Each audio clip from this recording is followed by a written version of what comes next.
भारत के लिए अर्थव्यवस्था से जुड़ी एक बड़ी और अच्छी खबर सामने आई है। देश का विदेशी मुद्रा भंडार यानी फॉरेक्स रिजर्व पहली बार 700 अरब डॉलर के आंकड़े को पार कर गया है।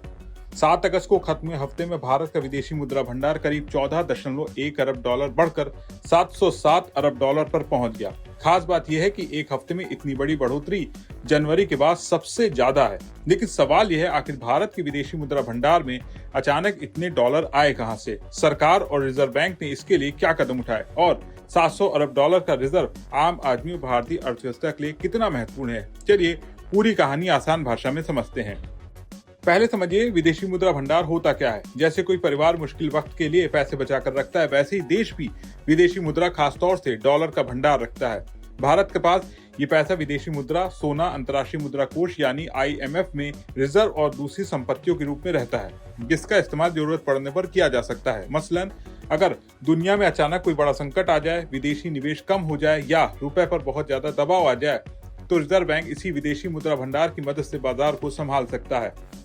अब आया सबसे बड़ा आंकड़ा। रिजर्व बैंक के मुताबिक 7 अगस्त तक भारत का विदेशी मुद्रा भंडार 707 अरब डॉलर पर पहुंच गया। एक हफ्ते में इसमें 14.1 अरब डॉलर की बढ़ोतरी हुई है, यानी सिर्फ 7 दिनों में ही भारत का विदेशी मुद्रा भंडार करीब 14 अरब डॉलर बढ़ गया। ये कोई छोटी बात नहीं है। जनवरी के बाद किसी एक हफ्ते में विदेशी मुद्रा भंडार में हुई ये सबसे बड़ी बढ़ोतरी है। इसके साथ ही भारत का विदेशी मुद्रा भंडार लगातार 6 हफ्तों से बढ़ रहा है।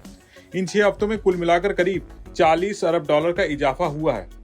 अब सवाल आता है कि ये 14.1 अरब डॉलर कैसे बढ़े? इसमें सबसे बड़ा योगदान भारत की विदेशी मुद्रा संपत्तियों यानी फॉरेन करेंसी एसेट का रहा। एक हफ्ते में विदेशी मुद्रा संपत्तियां करीब 9.9 अरब डॉलर बढ़ी, यानी कुल रिजर्व बढ़ने में इसका सबसे बड़ा हिस्सा रहा। ध्यान देने वाली बात यह है कि विदेशी मुद्रा संपत्तियों में दूसरे देशों की करेंसी भी शामिल होती है, जिनके डॉलर मूल्य में बदलाव दूसरे करेंसी की कीमत बढ़ने या घटने से भी हो सकता है। लेकिन असली खेल यहाँ है। भारत का विदेशी मुद्रा भंडार बढ़ाने के पीछे सिर्फ बाजार की समान गतिविधियां नहीं है। कुल मिलाकर भारत का विदेशी मुद्रा भंडार 7 अगस्त तक बढ़कर 707 अरब डॉलर हो गया। एक हफ्ते में इसमें 14.1 अरब डॉलर का इजाफा हुआ। विदेशी मुद्रा संपत्तियों में 9.9 अरब डॉलर की बढ़ोतरी हुई। पिछले 6 हफ्तों में भारत के रिजर्व में करीब 40 अरब डॉलर जुड़े हैं। जिस तरह से भारत का विदेशी मुद्रा भंडार बढ़ा है, आपका इस पर क्या सोचना है? कमेंट करके जरूर बताएं और बने रहे बिस्तर के साथ।